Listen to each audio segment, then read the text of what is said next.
We're on the cusp of a change in our Bible's journey, the 3-year cycle that we go through. We're moving away from Mark and going into Luke, just in time for Christmas. It seemed to me like a good time to catch up and close a few loose ends. So you'll forgive me for referring back to something I've talked about before. First of all, you might remember the story of someone who visited this church who spent a weekend with us at Shepherd's Dean. A lady, a good friend of Joyce's, who lives in Bedford. She told me a story and allowed me to write about it in our magazine. How as a teenager, she was forced to give her baby son up for adoption. It was the done thing, I think, in those days. And thus started a 54-year journey as she tried to contact her son. Anyway, just to close that one off, her and her son spent a long weekend last weekend. It was a huge success, and he's going back with his family to spend time with her at Christmas. I wonder also if you remember that some months ago I was contacted by the Ministry of Defence. They told me that the remains of 9 British soldiers had been discovered in Belgium, in the area of the First World War Battle of Passchendaele. And they thought that one of these might be a Robert Palgrave, who was distantly related to me. He was born just a stone's throw from this very church. When I talked to them, I told them about Mum's sister, my Auntie Sandra, who was one step closer to Private Palgrave than I am. So they asked her if she would supply some DNA to try and identify the remains. Well, we heard nothing. But this week on Wednesday, I saw in the local news that the remains of 9 British soldiers were laid to rest with full military honours at the Tyne Military Cemetery in Belgium. A service attended by His Royal Highness the Duke of Kent and members of the family of those who had been identified. As I say, unfortunately, one of them wasn't Private Palgrave, but they were all men of the 11th Battalion Northumberland Fusiliers. 2 of the 7 identified had received the Military Medal for Valour prior to being killed. The 2 unidentified were buried as unknown soldiers. As I said, they died in the battle known to us as Passchendaele, which began in July 1917, with an attack by British forces on German-held positions. We are told that heavy rain turned the battlefield into a sea of mud.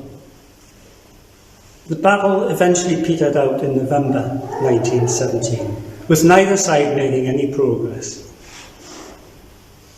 325,000 Allied troops and 260,000 Germans were killed in the battle. And as we've just remembered those who sacrificed so much, giving their tomorrow for our today, I was thinking about the suffering that wars bring, particularly to civilians. And I came across a character, a king, a Christian king. He was actually called King Christian X, and he was King of Denmark during the war. The people of Denmark remember him very fondly. They remember him as a character of courage and principle. For every morning during the war, King Christian rode out without bodyguards through the streets of Copenhagen. He trusted his people and wanted them to feel free to come up to him, greet him and shake his hand. In 1940, Germany invaded Denmark. Like so many European nations, this small Scandinavian country was quickly conquered. But the spirit of the Danish people and their king proved unquenchable. Even after they had taken charge of control of the nation, King Christian continued his morning rides. He felt that every Danish person was exactly the same as any other Danish person. And he was the first, it is said, to have donned the Yellow Star of David. And let it be known that he expected all loyal Danes to do the same. When the Germans had identified and decided that the 8,000 Jews in Denmark would be rounded up and sent to concentration camps, King Christian organised an escape plan for them and ferried 7,500 of them to Sweden. The remaining 500 were taken to a concentration camp in Czechoslovakia, but the king interceded on their part, and all but 51 of them survived. I don't know about you, but I watched the service from the cenotaph last week, and I remembered the closing words of David Dimbleby, who used to do the commentary some years ago.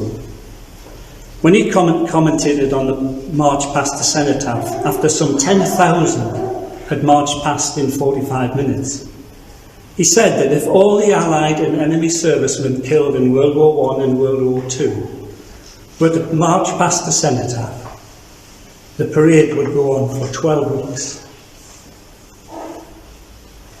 Now back to today's reading from John. It feels all wrong. We're 1 week away from Advent, and here we are, hearing a reading we more associate with Holy Week. The reason for this reading is that, as John has already said, today is designated by the Church as Christ the King. It's a day when we remember Jesus is the King of our lives. It's not an ancient festival like many in the Christian calendar. It, in fact, was only established in 1925 by Pope Pius XI. It was established at a time when Europe was in chaos. Inflation was rampant, colonialism was at its worst, and the seeds of evil that would eventually grow into Holocaust had already been planted. Pope Pius established the festival of Christ the King to declare that Jesus Christ is King. He is the goal of humanity, the joy of all who hear, and the fulfilment of men's aspirations. And the conversation we heard from John this morning between Jesus and Pilate, it allows John to state in his gospel, Jesus is the King with a divine authority. He was accused of plotting to overthrow the government, and he was being questioned by Pilate. And that gave Jesus the chance to tell his side of the story. And he says that his kingdom is founded on truth, and in contrast to earthly kingdoms, which are founded on power. As we know, Pilate's kingdom was based on power, and in his mind, the truth was what the powerful said it was. And Jesus offered Pilate the same choice he offers us today. Advance your status on earth, or walk in the light of truth. The choice we make determines which kingdom we will serve. We know that one day Jesus will return to earth to set up his kingdom, on where he will rule firmly and deal justly with sinners. And until then, his kingdom focuses on redeeming the hearts of the lost. So just what does it mean to say Christ is the King? Well, I think it means that this is an unfinished world. There's unfinished business here. It's made up of unfinished people. Even when we are at our best, we are not all that Christ intends us to be. Christ came into this unfinished world and made the ultimate sacrifice for us. This text is about a clash between the earthly kingdom and the heavenly kingdom, and we have to choose which path we will choose. Jesus was a king, but he was not a typical king. He was a servant king, and the symbol of his kingdom is the cross. Jesus takes the worst that we have to offer, the worst form of torture, and changes it into life. He came into this world to show us a new kind of king. His power wasn't the love, not the power of the sword. He came to rule not from a throne, but from a cross. He came not on a great horse, but on a donkey. He came not catering to the powerful, but to the lowly and the meek. He calls us to be just like him, to take command and wield authority as he did. He's called us to give instead of take, and he calls us to love instead of judging others. And he calls us to care instead of ignoring the plight of the less fortunate. Amen.